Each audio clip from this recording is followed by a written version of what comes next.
All right. Well, now we got to figure out how much of a top mid laner you are, because we're going to make our top 5 mid laners list. So I think the easiest way to do this, and I would go straight to 1-2, because I mean we've talked about this before, but I think for the fans, for the suspense, we got to do 5, 4, 3, 2, 1. Even if I think people might know who number 1 is, and then, by default, who maybe number 2 is. But we'll find out. But before we get there, I think we have to start. We have to do the kind of brutal job of just chopping names off the list. So right off the bat, gentlemen, can we cut it down to 6 or 7 mid laners before we make our top 5? Who is not on the top 5 list right now? This is a thankless task of just cutting people down. It's just based on standings, right? So I think, Larssen, see if you agree with me here, but I guess players like Milica, Vetheo, Blue, I think those 3 can be cut out. That's reasonable. I mean, they're also quite new to the league, all those 3. So. All right. So if we're cutting out Milica, Blue, Vetheo, that leaves us with... Are we cutting out Magifelix as well? Yeah, I think that's fair. Yeah. All right. That's fair as well. Sorry, boys. We'll review you in the future. But for now, that leaves us with 6, which is in no particular order. I'm just reading them as I see them. Checolad, Abbedagge, Nisqy, Caps, Humanoid, and you, Larssen. So... Yeah. I think number 5 is the hardest. Number 5 probably is the hardest, because number 5 is also the first cut. And obviously, our audience isn't going to know who's getting cut until the final moment here. But I would suspect that based on the standings, based on the results, and I would love to hear if there's anyone that defies expectations here. But I would guess that number 5 is a discussion between Checolad and Abbedagge. Is that fair?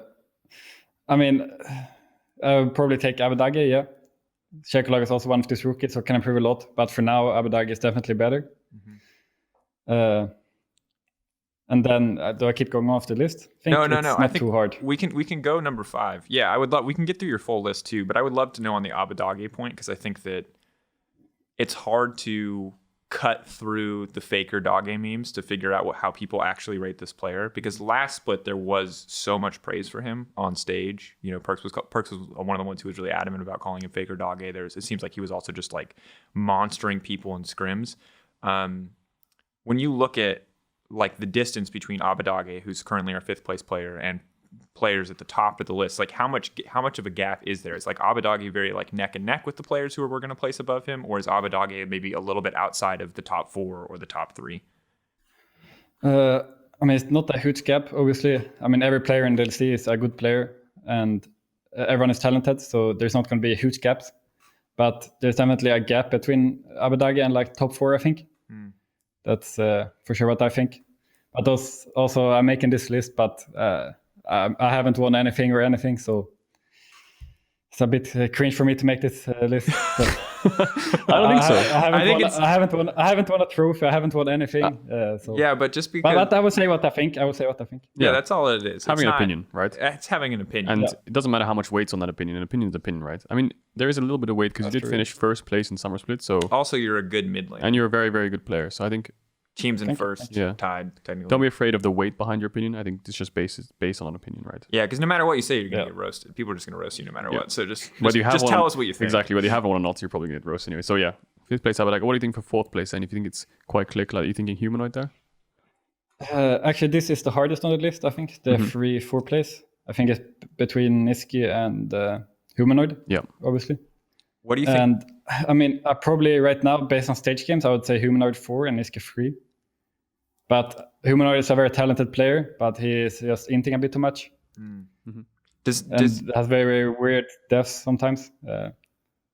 Would it be safe to say that Humanoid has higher highs? Because I think the thing that kind of makes it difficult for me to rate Nisqy right now is like the Seraphine games. Because to me, Seraphine is just he's in the right places. He's pushing the buttons that he has to push. But in general, when I look at Seraphine, I don't see it as like a highly mechanically demanding champ. So I don't really get to see the big flashy moments. What do you think that do you feel like you have a good read on Nisqy right now, given how many like more supportive champions that he's been playing? I don't know what scrims have looked like behind the scenes, but is it just that Nisqy doesn't int it sometimes, or is there other things that put Nisqy ahead of Humanoid? I mean, definitely very consistent on stage, Nisqy, right? And he has a very big champ pool. I wouldn't say he just plays supporter champs. I mean, he played us, he has played Aurelia. He just has a very big champ pool, I think. But I think he's a bit less mechanically gifted than Humanoid. But he's definitely played very well on stage so far, Nisqy. So, yeah. How less mechanically gifted are we talking? We're talking like Cadral old man. He's eventually going to become a supporter. You're just talking like a little, like just a slight difference. How am I the old man? Trevor's still working for LEC. Maybe in between those two. In between those two. Just trying to gauge. I'm a measuring tool now. You're a measuring tool. Okay. And Trevor can't. So Nisqy is not 30 years old. Maybe it's like 25. Yeah. Oh, he's 25. I'm 25 in March. Yeah. Okay. It's about mechanical age. Okay, mechanical you know what I age. mean? Yeah. I'm like 70. Like I have like the worst mechanical quote unquote arthritis known to man. You know what I mean? Yeah. What's Trevor's then? Oh God, I don't even know if I'm 70. Trevor's a corpse, dude. It's gone. Okay. Well, I like that. I'll stick with that. Okay, so right now, it's Humanoid in 4th, and it's Nisqy in 3. And now we get to top 2, right? And in this list right now feels pretty easy to make. And I imagine it'll get harder as we get more closer to best of 5s, especially where we get to see a little bit more from each of these players, and we're not just playing best of 1s. But who's your number 1 and number 2? How big is the ego now? I asked you if you were a good player, and you said you're a good player now. But are you that good, Larssen? I'm a humble guy, and so I will put myself at 2. Mm-hmm. I think that's very understandable. Caps is a god, and he's been so good for such a long time. He has won like 6 titles in a row or something like that. Yep. I think. Since 2018, he has not dropped a title. That's crazy, actually. 6 titles in a row. Yeah, it's really crazy. I mean, I would be really delusional if I put myself over him, right? If you had the opportunity to play AD carry or jungle for Caps and basically guarantee a title, would you take that over continuing to play mid lane? Just as a random side question. That's a good question. I mean, maybe. I think I'm gifted at all roles, so I could do it, but I'm committed to rogue. So I haven't seen Larssen play jungle, I must admit. No, so yeah, I can't comment. I'm a Lilia main now. I'm a jungle main now. Because now when you're full clear and you invade enemy junglers, it's very fun. But when you're not a carry, it's not fun to play jungle. It's very fun to just get in their face and watch everyone run and kill you. All right, sorry to derail there. I'm always just curious because like ever since Perks made the swap, I'm like, how many other players would take this opportunity and just go off role to play with Caps? I would take it just for context. Yeah, okay, buddy. You know what? I would join G2 too. It would be impossible because I'd have to get to like what D3, D2, but yeah, D3. Long way. Probably a lot more. Yeah, I know. I need to get to D4, I think, first, and you got to get the platinum first, no? Oh, dude, come on. All right, that's fair. I've earned that. I've earned that. I can't lie. Jesus, I'm so washed. Like you're washed by pro standards, but I'm just washed by like everyday. Hey, I'm almost challenger in solo queue, so I'm not that washed. That's great. You certainly have had a lot more time to play solo queue since you're. Yeah, I don't have to scream. That's true. All right, so let's talk about top 2. Obviously, you said that Caps is so good, but tell me why you see yourself as number 2. What makes you better than players like Humanoid, than players like Nisqy, than players like Abbedagge? Why are you in second place?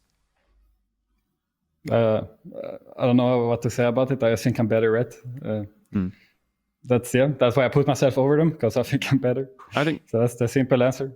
Yeah. And I think maybe you guys agree with me, maybe you don't. No, I think your list is pretty accurate. I think your performance in summer were really, really good after playing against you, especially. And now, spring 7-2. I think you've carried most games, although the meta is more of like a slow meta in a way where you're picking like Azir and scaling. You are the teamfight king, from my opinion. So yeah, I think I would agree with your power ranking, honestly.